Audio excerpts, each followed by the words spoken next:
السلام علیکم dear students, میرا نام شاہد اسحاق ہے اور آج میں باب نمبر 2 پاکستان کا قیام اس کا آخری لیکچر ہندوستان میں انگریزوں کا نو آبادیاتی نظام اور قیام پاکستان میں قائد اعظم کا کردار، اس کے بارے میں پڑھیں گے۔ لیکن اس سے پہلے آپ ہمارے چینل کو سبسکرائب کریں اور گھنٹی کے بٹن کو دبا دیں تاکہ بر وقت معلومات آپ کو فراہم ہو سکیں۔ ڈیئر اسٹوڈینٹس، یہ باب نمبر 2 کا آخری حصہ ہے جس کو ہم پڑھیں گے، جس میں ہندوستان میں انگریزوں کا نو آبادیاتی نظام، اس کے بارے میں ہم بات کریں۔ تو ڈیئر اسٹوڈینٹس، نو آبادیاتی نظام کیا ہوتا ہے اس کے بارے میں ہم پہلے جانتے ہیں کہ جب ایک حکومت کسی دوسری جگہ پر اپنی حکومت مسلط کر لے اور وہاں پر اپنے آپ کو مکمل طور پر اس جگہ پر قابض کر لے اور اس حکومت کے تمام اختیارات اپنے پاس رکھ لے، وہ عمل نو آبادیاتی میں آتا ہے۔ اب سوال کے مطابق دیکھیں تو ہندوستان میں انگریزوں کا نو آبادیاتی نظام، یورپی ممالک جو ہیں یا یورپی اقوام جو ہیں، انہوں نے افریقہ اور ایشیا کے بہت سارے ممالک پر وقت پر حکومت کی، اور زیادہ تر حکومت کرنے والے جو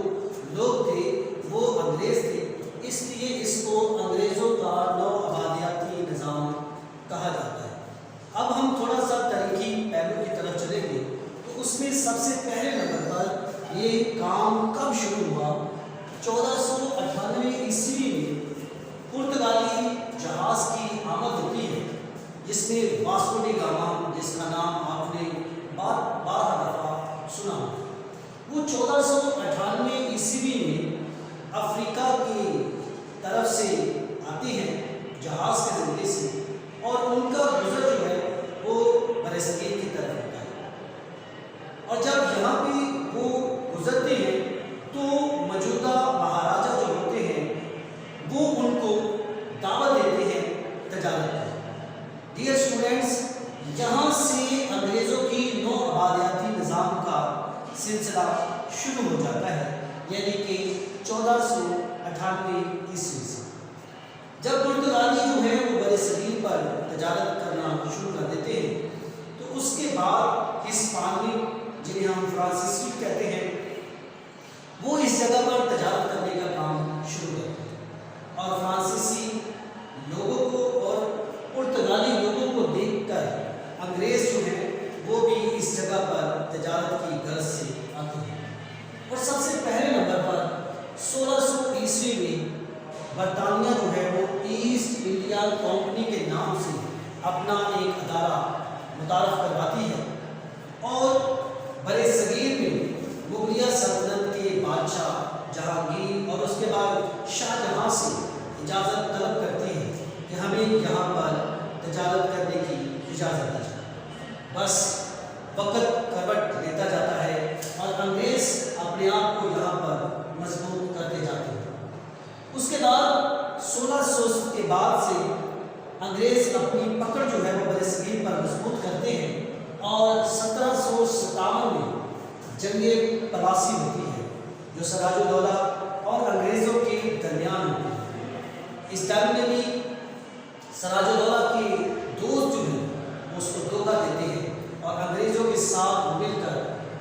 اس جگہ کو حاصل کرنے میں اس کی رہنمائی اور معاونت کرتے ہیں۔ اس کے بعد 1764 کا دور آتا ہے، اس میں باکسر جنگ جو ہے وہ بہت ہی مشہور ہے، جس میں مغلیہ سلطنت کے بادشاہ میر قاسم ایک بار دوبارہ سے انگریزوں سے شکست کا سامنا کرتے ہوئے دکھائی دیتے ہیں۔ تو ڈیئر اسٹوڈینٹس، یہ اسٹیپ ٹو اسٹیپ وہ مراحل ہیں جس میں انگریز جو ہے وہ اپنا نو آبادیاتی نظام جو ہے وہ اس برصغیر میں اپنے قدم دکھاتے نظر آتے ہیں۔ اس کے بعد میسور ایک بہت بڑی سلطنت تھی، انگریزوں کی نظر اب اس جگہ پر تھی۔ یہاں پر سلطنت پر حیدر علی جو بہت بڑا نام تھا، جو بہت بڑے جنگجو تھے، ان کا کہنا تھا کہ ہم انگریزوں سے قطعی شکست حاصل نہیں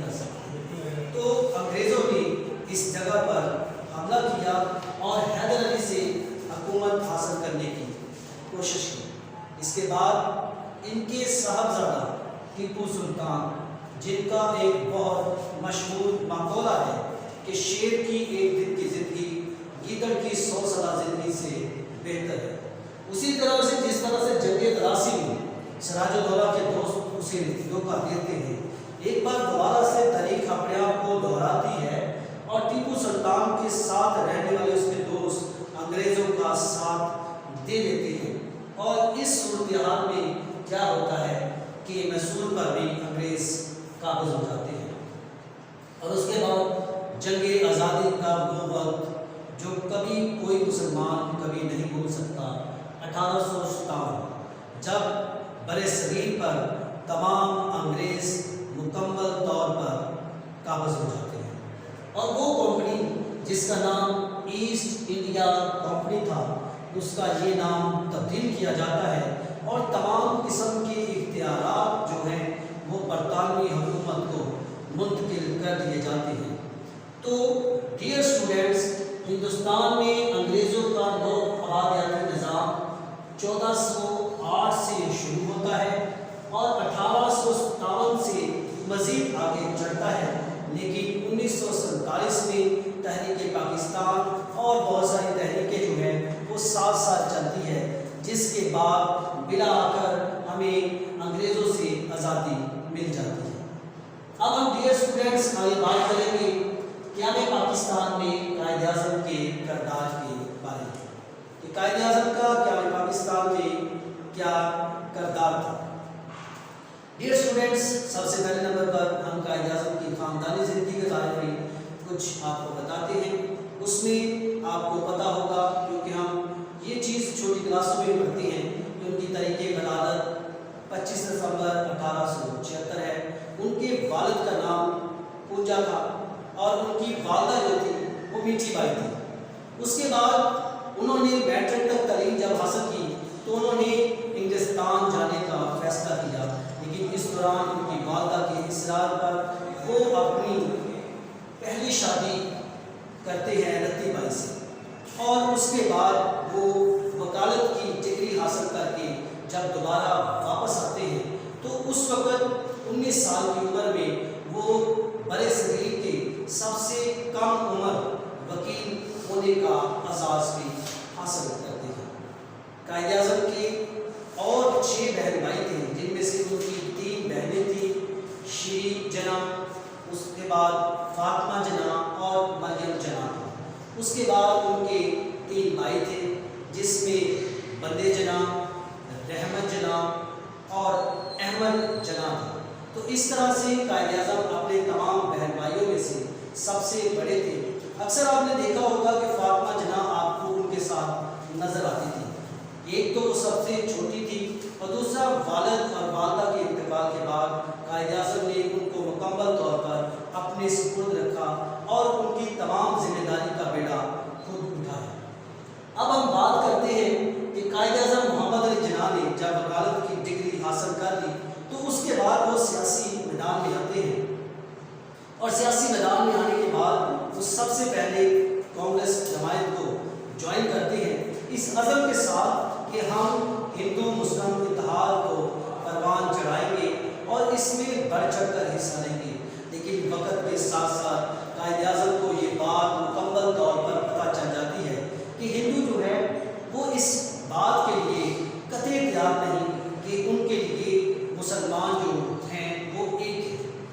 اب قائد اعظم جو ہیں انہوں نے ایک سوال ادھر مجھ سے آئے گا، رولڈ ایکٹ 1919 پر قائد اعظم کا موقف۔ سر سڈنی رولڈ نے 1919 میں ایک ایکٹ پیش کیا۔ اس ایکٹ میں انہوں نے کہا تھا کہ حکومت کے پاس تمام اختیارات ہوں گے، لیکن شہریوں کے پاس اختیارات نہیں ہوں گے۔ تو ڈیئر اسٹوڈنٹس، رولڈ ایکٹ 1919 میں قائد اعظم نے یہ کہا کہ یہ ایک کالا قانون ہے، کیونکہ شہریوں کو ان کے بنیادی حقوق جو ہے وہ مکمل طور پر دے دینے چاہیے۔ اس کے بعد قائد اعظم کو سفیر امن کا خطاب کب ملا؟ 1916 میں مساقی لکھنؤ میں کیا ہوتا ہے کہ قائد اعظم محمد علی جناح جو ہے وہ مسلمانوں اور ہندوؤں کو آپس میں ملانے میں بہت سرگرم ہوتے ہیں، اور اسی بنا پر ان کو سفیر امن کا خطاب دیا جاتا ہے۔ ڈیئر اسٹوڈنٹس، پیارے پاکستان میں قائد اعظم کا بہت ہی کلیدی کردار تھا۔ 1945 اور 46 کے جو انتخابات ہوئے تھے اس میں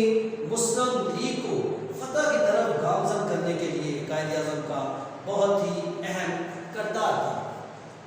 قائد اعظم کی دانشمندی اور عقل مندی کا اندازہ ایک واقعے کے ساتھ لگایا جا سکتا ہے کہ ایک دفعہ ایک مجمع میں قائد اعظم خطاب کر رہے تھے تو ایک ہندو لڑکے نے شرارتاً قائد اعظم سے سوال کیا، آپ تنزل بھی کہہ سکتے ہیں اس کو، کہ آپ برِ صغیر کو کیوں بٹوارا کرنا چاہتے ہیں، کیونکہ یہاں پر ہم سب اکٹھے رہ رہے ہیں، کوئی مسئلہ نہیں۔ تو قائد اعظم بڑی دانشمندی کے ساتھ ایک پانی کا گلاس لیتے ہیں اور اس کو تھوڑا سا پی کر اس ہندو لڑکے کو کہتے ہیں کہ آپ اس میں سے پیے۔ تو ہندو لڑکا کہتا ہے کہ نہیں، میں اس کو قطعی نہیں پی سکتا کیونکہ میں ایک ہندو ہوں اور آپ ایک مسلمان ہیں۔ پھر قائد اعظم نے وہ گلاس جو ہے وہ ایک مسلمان آدمی کو دیا جس نے اس کو پی لیا۔ اس کے بعد قائد اعظم نے تمام مجمع کے سامنے یہ بات کی کہ جب ہمارا کھانا پینا، اٹھنا بیٹھنا، رہن سہن، رسم و رواج، طرز زندگی مختلف ہے تو ہمارا اکٹھا رہنا بہت ہی مشکل ہے۔ بجائے اس کے کہ ہم ایک ساتھ رہیں، ہم علیحدہ طور پر بھی رہ کر اپنے مسائل کو حل کر سکتے ہیں۔ تو قائد اعظم کی دانشمندی کی مثالیں بہت زیادہ ہمیں تاریخی نقطہ نظر سے ملتی ہیں۔ تو ڈیئر اسٹوڈنٹس،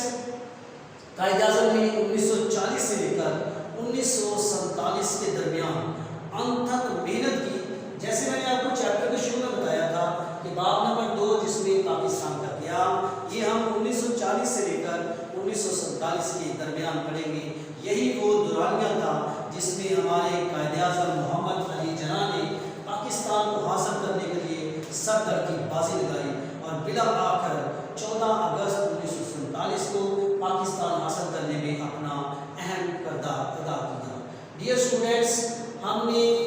ہندوستان میں انگریزوں کا نو آبادیاتی نظام اور قیام پاکستان میں قائد اعظم کا کردار جو ہے اس کے بارے میں بات کی ہے۔ آپ کو میں نے شارٹ کویسچن بھی اس کے بتا دیے ہیں، مزید آپ کو ایک بار اس کی دہرائی میں بتا دیتا ہوں کہ قائد اعظم کو سفیر امن کا خطاب کیوں ملا، رولٹ ایکٹ 1919 پر قائد اعظم کا موقف کیا تھا، اور 9 کویسچنز میں قیام پاکستان میں قائد اعظم کا کیا کردار تھا، اور انگریز نو آبادیاتی نظام کے بارے میں آپ لکھیں۔ ڈیئر اسٹوڈنٹس، اگر آپ اس کے بارے میں مزید کچھ جاننا چاہتے ہیں تو نیچے کمنٹ باکس میں آپ اس کے بارے میں لکھ سکتے ہیں۔ مزید ہماری ویڈیو کو دیکھنے کے لیے بہت بہت شکریہ۔